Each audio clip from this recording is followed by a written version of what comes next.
आज का मुसलमान परेशान है। आज ये कौम ये सोचती है हमारे दरमियान कोई एक ऐसा लीडर आए, कोई ऐसा आइडियल आए जिसकी ज़िंदगी को देखकर मैं अपने ज़िंदगी को संवारूं।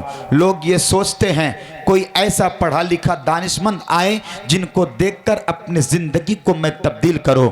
ऐ कौम मुस्लिम, ऐ मुसलमानों, मैं आपको बताना चाहता हूं, आप जिसे ढूंढ रहे हो इस दौर में कि कोई रहनुमा बनकर आए, कोई ऐसा इंसान बनकर आए जिसके अंदर सारी क्वालिटी मौजूद हो, जिसके अंदर सारी बातें मौजूद हो, जो हक्कानियत कैसा सवार हो, इको कम कर दें, इको को कम करें, जो हक्कानियत कैसा सवार हो, जिसे देखे तो इंसान का ईमान ताज़ा हो जाए, जिसे देखे तो इंसान ये कहे कि वाकई ये इंसान है, इंसान देखने को बेदार है। वो इंसान कब आएगा जिसके चलने फिरने को हम देखेंगे तो उसे अपने ज़िंदगी में उतारने की कोशिश करेंगे। इंसान ये सोच रहा है कोई ऐसा पढ़ा लिखा तो आए जो मेरे बच्चे देखेंगे, उनके लहजे को देखेंगे, उनके किरदार को देखेंगे तो अपनी ज़िंदगी में चार चांद लगाएंगे। ऐ नादान जिसे आप ढूंढ रहे हो कि वो अब आए, वो अब आए, ये आपकी भूल हो। वो नबी तो मेरे नबी हैं जो तमाम इंसानों में लाजवाब है,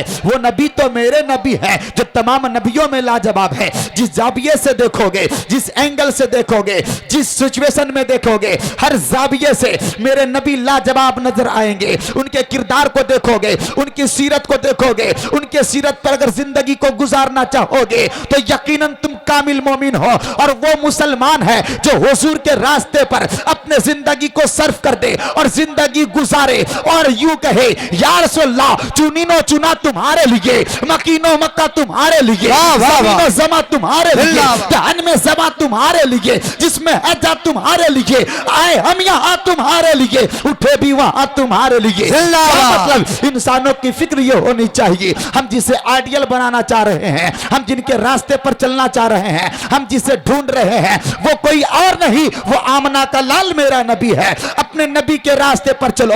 लक़द काना लकुम फी रसूलिल्लाहि उस्वतुन हसना, ऐ लोगों तुम्हारे लिए रसूल पाक की जिंदगी नमूने अमल है। आज का मुसलमान दौर फितन में परेशान है कि कोई तो आए हमारी रहनुमाई फरमाए। इंसान परेशान है, जाए तो जाए कहां, किनके दर पर जाए, किनके आस्ताने पर जाए। जिनके दर से जाए सिवा ला के कुछ नहीं मिलता, जिनके आस्ताने पर जाए सिवा ला के कुछ नहीं मिलता। वो आस्ताना कौन सा है, वो दरबार कौन सा है जहां जाए तो ला नहीं बल्कि नाम के जरिए पुकारा जाए। वो दरबार कौन सा है जहां फरमाए अना मैं इस काम के लिए हूं, अना मैं हूं, अना मैं हूं। तो वो कोई और नहीं, आमना का लाल अब्दुल्ला का लगते जी गरीबों के आका है। यही तो आला हजरत फरमाते हैं, कौन देता है देने को मुंह चाहिए, देने वाला है सच्चा। हमारा नबी गमजदों को रजा बुझदा दीजे के हैं, बेकसों का सहारा हमारा नबी। और अब मैं आपको बताता चलूं, सीरत मुस्तफा कॉन्फ्रेंस में आने वालों,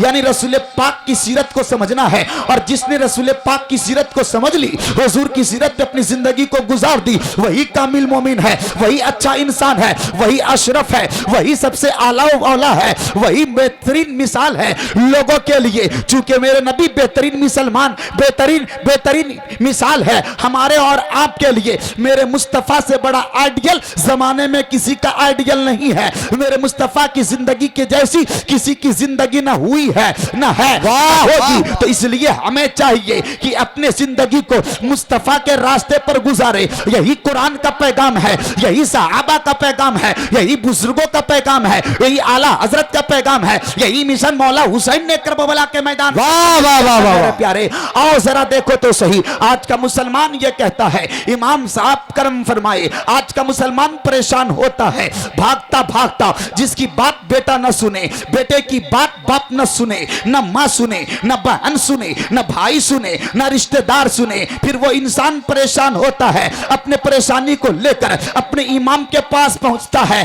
हाय रे मुसलमान, अब तेरी परेशानी को दूर ये इमाम करेंगे, ये उलमा करेंगे। जिसकी बात बाप ना सुने, जिसकी बात बेटा ना सुने, जिसकी बात खानदान वाले ना सुने, उनकी बात उलमाए कराम सुन रहे हैं। उनकी परेशानी को ये दूर करेंगे। कैसे दूर करेंगे? ये यही फरमाएंगे, नबी की सीरत को तू अपना ले, सारी परेशानी दूर हो जाएगी। वो टेंशन की बात क्या है? इंसान ये कहता है हमारे घर में सारी चीजें हैं, हमारे बेटे कमाते भी हैं, हम भी कमाते हैं, हमारे घर में पैसा भी आता है, लेकिन इमाम साहब, लेकिन आलिम साहब, हमारे घर में बरकत नहीं है, हमारे घर में रहमतों के नुज़ुल नहीं होते हैं, हमारे घर में रहमतों की बारिश नहीं होती है। कोई ऐसा रास्ता तो बता दीजिए ताकि हमारा घर भी जगमगा उठे, ताकि हमारे घरों में रहमत के बरसात हो जाए। और वो करीम नबी फरमाते हैं कि जब तुम घर के अंदर जाओ तो घर में दाखिल होने से पहले बिस्मिल्लाही तवक्कलतु अलल्लाह पढ़ लिया करो। जब तुम घर में दाखिल हो ना तो इससे पहले बिस्मिल्लाहिर्रहमानिर्रहीम पढ़ लिया करो। जब तुम बिस्मिल्लाह पढ़कर दाखिल होगे ना, तुम्हारे घर में शैतान नहीं जाएगा। आज का इंसान यही कह रहा है, आज का मुसलमान यही कह रहा है।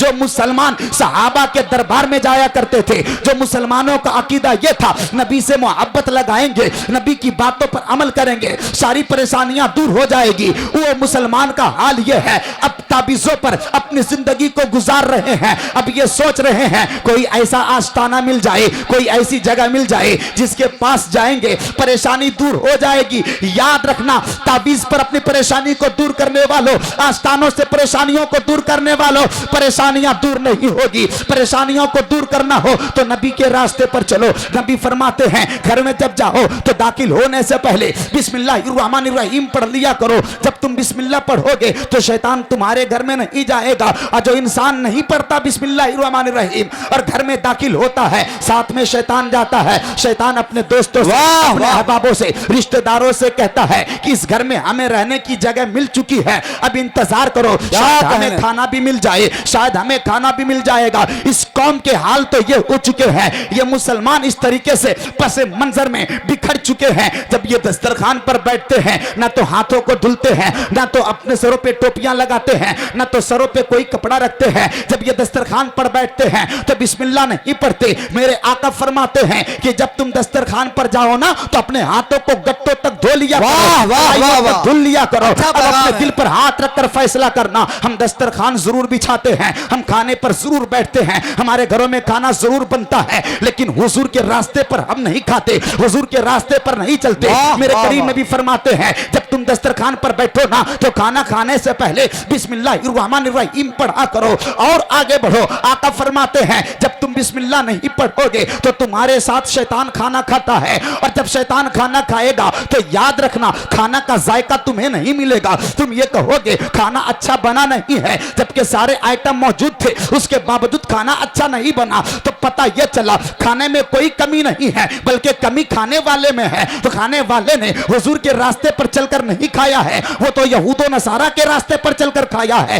काश दस्तरखान पर बैठते, अपने हाथों को धुलते और बिस्मिल्लाह पढ़ते। वो करीम नबी फरमाते हैं अगर तुम भूल गए हो और खाना शुरू कर दिए हो, बीच में तुम्हें याद आ जाए तो पढ़ लो बिस्मिल्लाही अव्वल हु आखिर पढ़ लिया करो। जब तुम इसे पढ़ लोगे शैतान वहां से दूर भाग जाएगा। अब भी याद ना आया हो, करीम नबी फरमाते हैं तुम दस्तरखान पर बैठे हो, खाना खा चुके हो, आखिर में याद आया है तो अभी हाथ न धुले हो तो फिर पढ़ो बिस्मिल्लाही अव्वल हु आखिर, अपनी उंगलियों को चाट लो। वो करीम नबी फरमाते हैं अभी भी तुम्हें याद ना आया हो, तुम अपनी उंगलियों को भी साफ कर चुके हो, अपने प्लेटों को भी साफ कर चुके हो, तो करीम नबी पैगाम देते हैं अब सब कुछ खा चुके हो, पी चुके हो, पानी मौजूद है तो पानी पीने से पहले बिस्मिल्लाहिर्रहमानिर्रहीम पढ़ लो। आया हो दस्तरखान पर बैठे हो, दस्तरखान पे जो दाने गिरे हो, जो रोटी के टुकड़े पड़े हो, तुम उसे उठाकर खा लो, इसलिए उस दाने में बरकत है। वो दाना बरकत का दाना है, उसे खाओगे, बिस्मिल्लाह पढ़कर खाओगे। आला हजरत के बेटे मुस्तफा रजा खा हुजूर मुफ्ती आजम हिंद सरकार फरमाते हैं दाना है तेरा दाना, पानी है तेरा पानी, खाते है तेरे दर का, पीते है तेरे दर का, दाना है तेरा दाना, पानी है तेरा पानी। जिंदाबाद नारे तकबीर, नारे रिसालत, मसलके आला हजरत, औलादे गौसे आजम, सीरतुल नबी कॉन्फ्रेंस, नारे तकबीर, नारे रिसालत। भाई माइक वाले थोड़ा सा इको कम करते हैं हल्का सा। आका फरमाते हैं कि जब तुम खाना खाने के लिए बैठो ना, जब खाना खा लो, जब पानी पी लो, जब खाना खा लो, जब पानी पी लो, जब खाने से फारिग हो जाओ ना, तो अल्लाह का शुक्र बजा लाओ, अल्हम्दुलिल्लाह पढ़ा करो, हम्द पढ़ा करो, अल्लाह की तारीफ किया करो और शुक्र बजा लाया करो। और आगे बढ़ो मेरे प्यारे। आज हमारा हाल क्या है? आओ अपने से पीछे पलटो। आज से आपको, आज गालिबन आज से आपको 2000 साल पहले पीछे लेकर चलता हूं। एक नबी गुजरे हैं जिनका नाम मूसा अलैहिस्सलाम है। आपको मालूम है उनके मानने वालों को बनी इसराइल कहते हैं। उनकी उम्मतियों पर यह फर्ज था कि खाना खाने से पहले वो वजू करे, खाना खाने के बाद वजू करे। लेकिन मेरे आका फरमाते हैं तुम्हें वजू नहीं करना है, खाना खाने से पहले दोनों हाथों को गट्टों तक धुल लिया करो, खाना खाने के बाद गट्टों तक धुल लिया करो। अब दिल पर हाथ रखकर फैसला करना कि आज हम हाथों को धुल रहे हैं, नहीं ना, कोई अपनी उंगलियों को धुल रहा है, कोई एक हाथ को धुल रहा है, जबकि शरीयत का हुक्म यह है कि अपने दोनों हाथों को धुलो। हम खाना खाने से पहले भी हाथ को नहीं धुलते, खाना खाने के बाद भी हाथ को नहीं धुलते। अभी आपने नहीं देखा 2 साल पहले क्या हुआ मुल्क हिंदुस्तान में? पूरी दुनिया दंग रह गई थी। हर एक इंसान ये कह रहा था जब घर में आओ तो अपने हाथों को धुलो, खाना खाओ तो हाथों को धुलो, पानी पियो तो हाथ को धुलो, किसी चीज को पकड़ो तो हाथ को धुलो। दुनिया फिक्र दे रही थी अगर तुम ऐसा नहीं करोगे तो बीमार कर दिए जाओगे, तुम मारे जाओगे। दुनिया कह रही थी उसका नाम कोरोना वायरस है। तो पूरी दुनिया की निगाहें कहीं और नहीं, आमना के लाल अब्दुल्ला के लगते जिगर पे जाके पड़ी और दुनिया पुकार उठी अगर तुम बीमारी से बचना चाहते हो, बला से निजात चाहते हो तो अपने हाथों को धुला करो। और यही पैगाम 1400 साल पहले मेरे मुस्तफा ने दिया है। उससे पहले भी हाथ को धुला करो, जब फारिग हो जाओ तब भी धुला करो। जिंदाबाद जिंदाबाद, माशाअल्लाह, बहुत अच्छा खिताब, माशाअल्लाह, अच्छा पैगाम है। सही है। आज ये तरीका हमारा है, इन रास्तों पर हम चल रहे हैं, नहीं, अल्लाह हमें हिदायत दे। और आगे बढ़ो मेरे प्यारे। आज हमारा हाल क्या है? वो करीम नबी फरमाते हैं कि जब तुम पानी पियो ना तो बैठकर पानी पिया करो। आज हमारा हाल क्या है? हमारे नौजवान, हमारे बुजुर्ग, हमारी बेटियां, हमारे बच्चे घरों में, मैदानों में, बाजारों में, मार्केटों में, चौराहों पे, सफरों में, ट्रेनों में, प्लेनों में, जहां जहां देखो आज ये कौम खड़े होकर पानी पी रही है। क्या यही तरीका मेरे मुस्तफा ने दिया है? नहीं, मेरे मुस्तफा की सीरत यह है कि तुम बैठकर पानी पिया करो। मेरे आका फरमाते हैं पानी पीने से पहले बिस्मिल्लाहिर्रहमानिर्रहीम पढ़ा करो और एक सांस में नहीं 3 सांस में पानी पिया करो। पहले एक सांस लो, थोड़ा सा पानी पियो, फिर दूसरी सांस लो, फिर थोड़ा सा पानी पियो, फिर तीसरी सांस लो, तीसरी सांस में लंबा पानी पियो। जब तुम ऐसे करके पानी पियोगे ना तो जिस्म की बीमारियां दूर होगी। जो जिस्म में बीमारियां होगी ना, हुजूर के रास्ते से पियोगे तो वो बीमारियां दूर हो जाएगी। क्या आज का मुसलमान ऐसे पानी पी रहा है? नहीं ना। यहूद और नसारा के रास्ते पे चलते हुए, अंग्रेजों के रास्ते पर चलते हुए, इजराइल के रास्ते पे चलते हुए, दूसरे मुल्क के रास्ते पे चलते हुए, बोतलों की कैप को हवा में उड़ाकर एक सांस में पानी गटकने वालों, अब तुम्हें बताओ, तुम बताओ हमें यह तरीका किसका है? क्या यह तरीका इस्लाम का है? क्या यह तरीका सहाबा का है? क्या यह तरीका माज़अल्लाह मेरे नबी का है? क्या यह तरीका उलमा का है? नहीं ना, यह तरीका तो शैतानों का है, यह तरीका तो जाजीलों का है, यह तरीका तो नसरानियों का है, यह तरीका तो यहूद और नसारा का है। पूरी दुनिया आपको मिटाना चाह रही है। आप क्या चाह रहे हो? उनके मिशन पे चलेंगे, आपको कामयाबी मिलेगी? हरगिज़ नहीं। आप बैठकर पानी पीना, दुनिया ये कहेगी जो बैठकर पानी पी रहा है ये कौन है? ये टेक्नोलॉजी के दौर में, डिजिटल दौर में, आज के तरीके में ये बैठकर पी रहा है। पूरी दुनिया तो कह रही है खड़े होकर पानी पिया करो, ये बैठकर पी रहा है पानी। आप कहोगे मियां मुझे शर्म आती है, 100 लोग खड़े होकर पानी पीते हैं, हम इस्लाम के मानने वाले बैठकर पानी पिएंगे, हमारा इंसल्ट हो जाएगा। नहीं, अगर बैठकर पानी पीने में इंसल्ट होता है तो जमाने वालों को बताओ, तुम्हें जितना बुरा लगे, इंसल्ट लगे, तुम इंसल्ट समझो, हम तो बैठकर पानी पीने में फक्र करेंगे। तू मुझे बुरा कहेगा, बुरा के साथ कहेगा। यह तरीका आज के मुसलमानों का नहीं, यह तरीका तो आमना के लाल का है।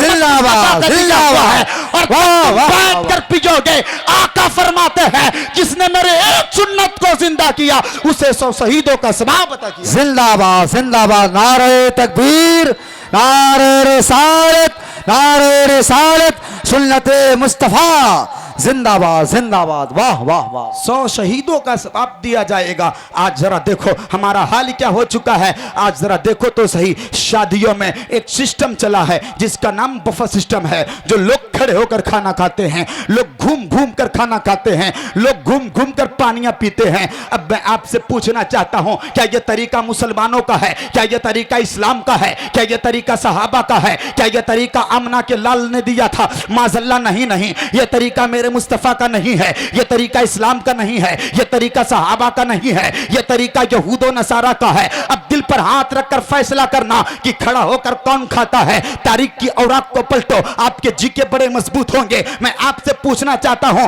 कुत्ते से लेकर सुअर तक कोई ऐसा जानवर मुझे बता दो जो बैठकर खाता हो, जो बैठकर पीता हो। सूफी साहब की बिला कहेंगे नहीं, ऐसा कोई जानवर नहीं है। एहसान भाई कहेंगे नहीं, ऐसा कोई जानवर नहीं जो बैठकर खाता हो, जो बैठकर पीता हो। नकीबे जलसा नूरैन भाई कहेंगे ऐसा तारीख पे कोई जानवर नहीं मिलता जो बैठकर खाता हो, बैठकर पीता हो। फिर मैं पूछना चाहता हूं, फिर वो कौन है जो बैठकर खाता पीता है? तो बबाने दोहन स्टेज के सारे उलमा कहेंगे जो बैठकर खाता पीता है उसे इंसान कहते हैं, और जो खड़ा होकर खाता पीता है उसे शैतान कहते हैं, उसे जानवर कहते हैं। तो हद कर लो, तुम्हें रसूल की जिंदगी चाहिए या शैतानों का रास्ता चाहिए? शैतान के रास्ते पर चलोगे तुम्हें जहन्नम मिलेगा, हुजूर और सहाबा के रास्ते पे चलोगे तुम्हें जन्नत मिलेगी। सहाबा के रास्ते पे चलोगे, बुजुर्गों के रास्ते पे चलोगे, तुम्हें जन्नत मिलेगी। अफसोस हाल क्या हमारे कौम के लोगों का, हमारे मुआशरे का हाल क्या है। लोग खड़े होकर खाना खा रहे हैं और उसमें फख्र कर रहे हैं। दुनिया ये कह रही है हमारे बेटे की शादी थी, हमारे बेटियां की शादी थी, 10 लाख रुपए खर्च कर दिए गए, बड़ा अच्छा एहतमाम किया गया था, शादी बड़ी प्यारी थी। वो नादान शैतान का रास्ता इख्तियार कर रहा है और तू कह रहा है शादी बड़ी अच्छी थी। अब जरा देखो तुम्हारी शादी कितनी अच्छी हो रही है। 1 साल गुजरे नहीं है, तेरी बेटी को तेरा दामाद मारकर घर से बाहर भेज रहा है, तेरी बेटी को दरवाजे से बाहर भेज रहा है। ना तो चेहरे पे पर्दा है, ना तो सरों पे दुपट्टा है। जिसे तू बड़ी अच्छी शादी कह रहा था, जिसे तू एहतमाम बड़ा समझ रहा था कि ये शादी मेरे बेटे की शादी के जैसा किसी की शादी हुई ना होगी। मोहल्ले में 1-2 कोस में किसी की शादी ना हुई होगी। चंद दिनों के बाद, चंद महीनों के बाद रिजल्ट ये आता है कि तेरी बेटियों को मारकर भगा दिया गया है, तेरी बेटियों को सताया जा रहा है, तेरी बेटियों को घरों से निकाला जा रहा है, तेरी बेटियों को तलाक दिया जा रहा है। उसकी वजह यह है कि जो शादी अजीम हुजूर की सुन्नत थी, उस शादी को तूने बर्बादी में तब्दील कर दिया। तो याद रखना, जिन शादियों में शैतानों का तरीका अपनाया जाएगा, तेरी बेटी मारी भी जाएगी, जलाई भी जाएगी, भगाई भी जाएगी। काश ये सोच लिया होता कि अपने बेटे और बेटियों की शादी में जमीन पर बैठकर खिलाएंगे, कोई आए या ना आए, मदरसे के तौलबा हो, हमारा इमाम हो, रिश्तेदार हो, शादी में आ जाए, ये इज्जत और आबरू के साथ चले जाए। तो याद रखना, बिल्डिंग और महल इमारत मिले या ना मिले, एक फूस का घर ही तेरे लिए बख्शिश का जरिया बन गया। नारे तकबीर, नारे रिसालत, सीरत मुस्तफ़ा कॉन्फ्रेंस, सीरत मुस्तफ़ा कॉन्फ्रेंस, सैयद शकीलुज़्ज़मा साहब क़िबला, सैयद शकीलुज़्ज़मा साहब क़िबला। नारे तकबीर, नारे रिसालत, वाह वाह, सुबहान अल्लाह सुबहान अल्लाह। अब जरा सोचो आपके हाल कहां है और आगे बढ़ो। आका करीम सल्लल्लाहु ताला अलैहि वसल्लम क्या हमें पैगाम दे रहे हैं, हुजूर की सीरत क्या है। लक़द काना लकुम फी रसूलिल्लाहि उस्वतुन हसना, ऐ लोगो तुम्हारे लिए रसूल पाक की जिंदगी नमूने अमल है। अल्लाहु अकबर। मेरे आका ने सहाबा की अंजुमन में एक ही नशिस्त में फरमाया था कि जिसके कपड़े टखनों से नीचे हो जाए, निफ्स पिंडली से नीचे हो, वो जहन्नमी की अलामत है, वो जहन्नम में जाएगा। अब मुसलमानों में आपसे पूछना चाहता हूं, आपके कपड़े कितने बढ़ गए? हमारे नौजवानों के, हमारे बेटों के, रिश्तेदारों के कपड़े कहां तक जा रहे हैं? घुटनों से नीचे जा रहे हैं। हद तो यह है, कुछ के कपड़े चप्पल के नीचे है, जूतों के नीचे हैं। जब ये गलियों से चल रहे हैं तो ऐसा लग रहा है ये झाड़ू लगा रहे हैं। जो कौम अल्लाह की इबादत करने के लिए पैदा हुई हो, वो कौम रोडों पे झाड़ू लगा रही है। तो मेरे आका ने 1400 साल पहले फरमाया था कि यह जहन्नमी होने की निशानी है। जब मेरे आका ने यह पैगाम दिया था, ओ मेरे प्यारो, सहाबा रो रहे थे। हजरत अबू बकर के आंखों में आंसू आ गए थे, दाढ़ी मुबारक के बाल भीग गए थे। मेरे आका ने फरमाया अबू बकर क्यों रो रहे हो? हजरत अबू बकर अर्ज करते हैं या रसूलल्लाह मेरे कपड़े बार बार टखनों से नीचे आ जाते हैं, पिंडली से नीचे आ जाते हैं। आका फरमाते हैं ऐ अबू बकर तुम्हारे लिए रुखसत है, तुम्हारे लिए जायज है। किस बुनियाद पर? हजरत अबू बकर के पास उज्र है, उज्र के बिना पर यानी जिनके पेट बाहर निकले हो, अब वो पैंट हो या जींस पैंट हो, चाहे वो लोवर हो या तहबंद हो, चाहे वो पाजामा हो या सलवार हो, कोई भी कपड़ा नाप पर बांधेंगे ऑटोमेटिक वो कपड़ा नाप से सरककर नीचे आ जाएगा। जब कपड़ा नीचे आएगा तो पिंडली से नीचे जाएगा। उज्र के बेस पर जायज है, लेकिन उज्र न हो तो हरगिज हरगिज जायज नहीं है। आज का मुसलमान उसे फैशन बना रहा है, उन गवैयों को देखकर, उन नौटंगियों को देखकर जिसे न खाने का तरीका, न पीने का तरीका, न मजहब का पता, न किरदार का पता, उनको देखकर हमारी कौम आज बिगड़ रही है। वो कपड़े फाड़ कर चल रहे हैं, मेरा नौजवान फाड़ कर चल रहा है, वो कपड़े खोल कर चल रहा है, आज का नौजवान खोल कर चल रहा है। अल्लाह ही करम फरमाए, न जाने ये कौम कहां तक चली जाएगी। एक्टरों के नकल करने वालों, उसे आइडियल बनाने वालों, आप ये सोचते हो उनके रास्ते पर चलेंगे हमारा नाम रोशन होगा? नहीं नहीं, नाम रोशन नहीं, तुम तबाह बर्बाद कर दिए जाओगे। कौम के हाल तो ये हैं, जो कपड़ा इस्लाम ने हराम करार दिया आज उसे आप पहन रहे हो। उस कपड़े का नाम डैमेज कपड़ा रखा गया है, डैमेज पैंट रखा गया है। अब बताओ कटे फटे पैंट को पहनकर नमाज पढ़ने वालों, जबकि शरीयत का हुक्म है कि तुम्हारे जिस्म के हिस्से ढके होने चाहिए, फटे हुए कपड़े पहनकर तुम मस्जिद पहुंच रहे हो। तुम्हारा हाल यह है, जब तुम रुकू में जा रहे हो, तुम सजदे में जा रहे हो, तुम्हारा जिस्म खुल रहा है, अपनी नमाज बर्बाद कर रहे हो, साथ में दूसरों की नमाज बर्बाद कर रहे हो। क्या मस्जिद इसलिए बनाई गई थी कि वहां पर जाकर ये सब नुमाइश करो? नहीं ना, वो जगह तो अल्लाह की इबादत करने के लिए है। हमें तो कुरान की तिलावत करनी चाहिए, लेकिन ना तो कुरान की तिलावत है, ना तो अल्लाह की इबादत है, ना गिरियावजारी है, ना तो सब्र है, ना तो कुरान के औराक को पढ़े जा रहे हैं, बस नुमाइश के तौर पे। इस कौम के हाल तो ये हो गए कि जुमा में जनाब पहुंचते हैं, 2 रकत नमाज पढ़ते हैं, खुतबा लंबा हो तो अपने इमामों को आंख दिखाएंगे और डिजिटल दौर के मुताबिक अपने हाथों में एंड्रॉइड मोबाइल चलाएंगे। अल्लाह अकबर। जो मस्जिद जहां खामोश होकर बैठा जाए, इत्तिकाफ की नियत किया जाए, वहां आज ये कौम मोबाइल चला रही है, वहां ये कौम दुनिया की बातें कर रही है, वहां ये कौम व्हाट्सएप चला रही है, वहां ये कौम फेसबुक चला रही है, इंस्टाग्राम चला रही है। अब बताओ इंस्टाग्राम चलाने वालों, फेसबुक चलाने वालों, डिजिटल मीडिया पर चलने वालों, सोशल मीडिया को यूज करने वालों, क्या यही पैगाम मेरे मुस्तफा ने दिया था? मेरे मुस्तफा फरमाते हैं नवई तो सुन्नतल इत्तिकाफ, जब मस्जिदों में जाओ तो इत्तिकाफ की नियत कर लो, तुम्हारी सांसें जितनी होगी उतने सवाब दिए जाएंगे। अब यहूद और नसारा के रास्ते पर चलने वालों, मस्जिद अदब की जगह थी, उसे आपने अदब से मलहूस कर दिया, उसे पामाल कर दिया, तो बता तेरे घर में खैर और बरकत की बारिशें कहां से होगी?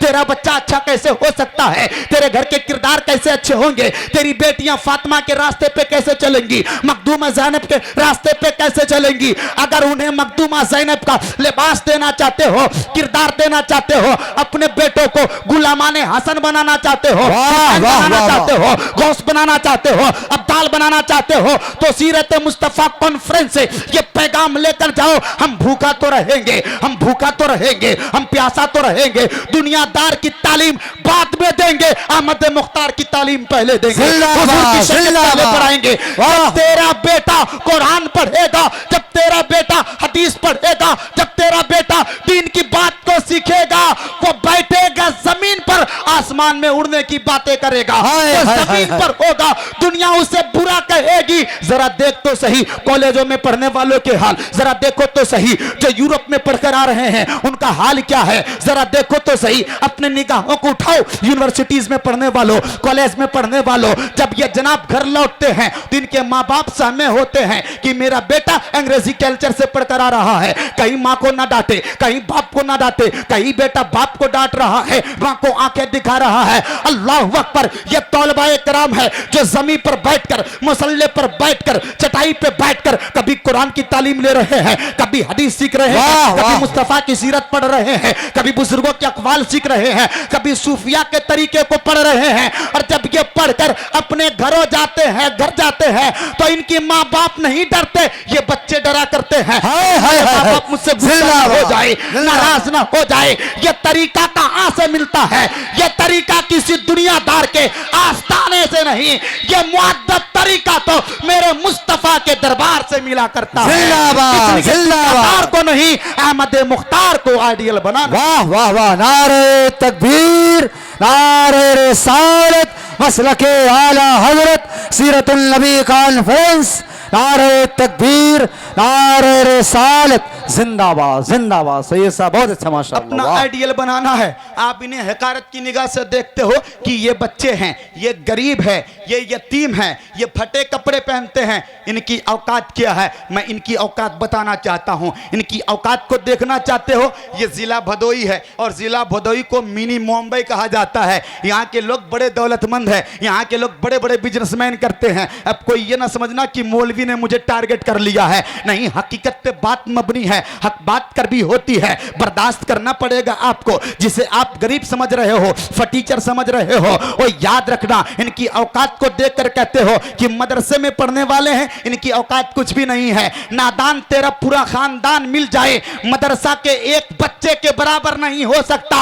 इसलिए ये जिस इलाका से गुजरा करते हैं, वहां के मुर्दों की बख्शिश की जरिया बन जाए। और तुम्हारा हाल यह है कि अपने बाप के बख्शिश के लिए तुम एक पारा नहीं पढ़ सकते। मुकाबला इनसे कर रहे हो, इन बच्चों से कर रहे हो। और आगे बढ़ो, ये तौलबाए कराम जो नबी के वारिस बनेंगे, जब ये चला करते हैं तो जिब्रील पर बिछाया करते हैं। इनके वकार को देखना चाहते हो, इनकी औकात को देखना चाहते हो, देखो तुम्हारी औकात क्या है। तुम चलो तो तेरा बेटा चप्पल ना सीधा करे, तुम चलो तो तेरा बेटा पानी लेकर ना आए, तुम ना आओ तो तेरा बेटा तौलिया लेकर ना आए। और ये मेहमान रसूल जब घर से निकला करते हैं तो इनके मगफिरत की दुआ तुम करो या ना करो, समंदर की मछलियां किया करती है।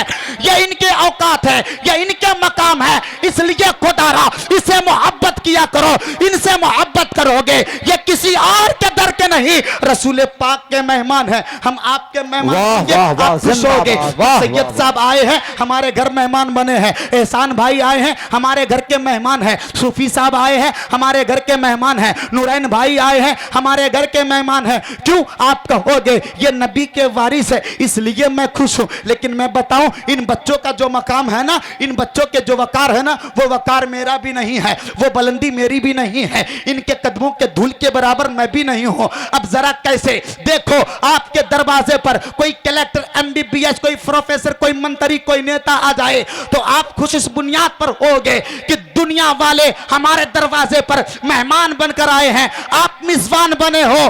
अमा ये दुनियादार के मेहमान नहीं, ये तो अहमद मुख्तार के मेहमान है। जिंदाबाद, जिंदाबाद। जो रसूल का मेहमान होगा वो अफजल आला होगा, या नेता को बुलाने वाला आला होगा। इसलिए इन बच्चों से मोहब्बत करो, इन पैसों पे, इन बच्चों पर पैसे खर्च किया करो, इन्हें कुरान की आजाद की हदिया पेश किया करो, इन्हें दीन की किताब दिया करो। इसलिए जब ये बच्चे पढ़कर निकलेंगे ना, तो याद रखना, जब ये बख्शिश की दुआ करेंगे तो एक खानदान की बख्शिश हो जाएगी। इसलिए इनका वकार बुलंद है। इन्हीं में से कोई पढ़ने वाला वक्त का सलाउद्दीन अय्यूबी बना है, कोई वक्त के गौसे आजम बने हैं, कोई अताए रसूल बने हैं, कोई आला हजरत बने हैं, कोई ताजुशरिया बने हैं, कोई मुजाहिद मिल्लत बने हैं, सिराज मिल्लत बने हैं, बुरहान मिल्लत बने हैं, हाफिज मिल्लत बने हैं। हाँ हाँ, आज भी बन रहे हैं। तुम्हें जरूरत है इनके कदमों को चूमो और इन्हें कहो, ऐ बच्चे तू मेरे घर आ जा। इस इरादे से तू रसूल का मेहमान है, तू आएगा, तेरे कदम पड़ेंगे, हमारे घर में बाहर आए। जिंदाबाद जिंदाबाद, बहुत अच्छा सही साहब, माशाल्लाह, जिंदाबाद। हमारे घर में जिंदाबाद। बाहर आएंगे, बहुत अच्छा। ये तरीका हमारे पास पाया जा रहा है। ये सारी चीजें नहीं, इस कौम के तो हाल ये हो गए, अपने औलमा को देखकर, अपने इमामों को देखकर पैर पे पैर रखकर जनाब इंतजार करते हैं कि मुझे सलाम करेंगे, कि सलाम करेंगे। वो नादान, और लोग कहते यार मेरा इमाम है। इमाम को तूने अपना गुलाम समझा है। हुजूर फरमाते हैं जो सलाम में पहले पहल करेगा जन्नत में पहले जाएगा। और तुम जन्नत के लिए मर रहे हो कि जन्नत हमें मिल जाए। मैं उन खुतबा में से नहीं जो स्टेज से मैं आपको जन्नत बांट दूं, ना तो मैं कहता हूं सुभान अल्लाह कहो, ना तो नारा लगाओ। मैं इसका कायल हरगिज नहीं हूं। बात सुनो, उस पर अमल करो, जलसा कामयाब है। ये काफी है। तुम ये सोचते हो कि ये हमें सलाम करेंगे। आका फरमाते सलाम तुम पहले करोगे, जन्नत में तुम पहले जाओगे। आका फरमाते सलाम करने से पहले, बात करने से पहले सलाम करो, अस्सलामु क़ब्लल कलाम, हदीस के अल्फाज है। आका फरमाते पहले सलाम करो फिर बात करो। हमारा हाल क्या है? कहाँ गया मौलाना, कहाँ है वो हाफिज? यार तू इमाम है कि क्या है? ना अजान हो रही है ना नमाज। ये जिम्मेदारियां इमाम की है, ये जिम्मेदारियां इमाम की है, उलमा की है नहीं ना। ये तो हर मोमिनों पे फर्ज, आकिलो बालिग पर। मोमिन हो, आकिलो बालिग हो, फर्ज है कि नमाज पढ़ो और अजाने दो।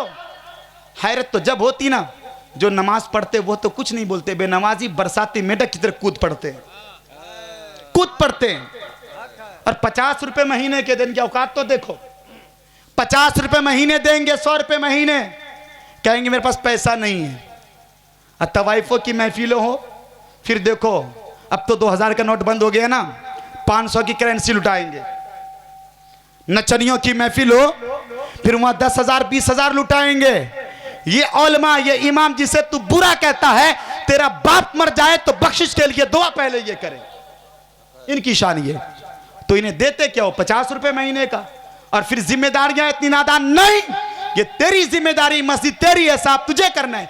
हुजूर ने इसे अपना नाइब बनाया है और तू हुजूर की महफिल सजाते हो 1,00,000-2,00,000 रुपए में कि मेरे मुस्तफ़ा राजी हो जाए। मुस्तफ़ा के नाइब को तू नाराज कर रहा है, उलमा को नाराज कर रहा है, और फिर ये कहते हो यार हमारा जलसा बड़ा कामयाब हो गया।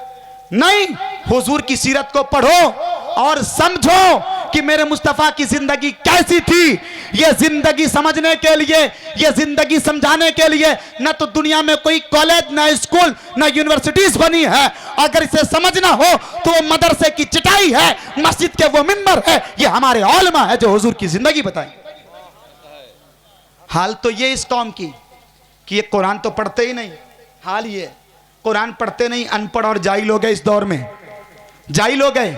जब मर जाए बाप या माँ या बेटा या भाई, अब ये किराए पे बुलाएंगे, आइए जनाब 2000 रुपये मैं आपको दूंगा, 40 दिन कुरान पढ़िए। अस्तगफिरुल्लाह, तुम्हारे हाल ही है कि 2000 पर अपने बाप की बख्शिश करा रहा है। बाप मरे तो जनाजा पढ़ाने के लिए इमाम को ढूंढोगे, घर में फातिया हो तो दुआ के लिए इमाम को ढूंढोगे, बच्चे की पैदाइश हो तो अजान के लिए इमाम को ढूंढोगे।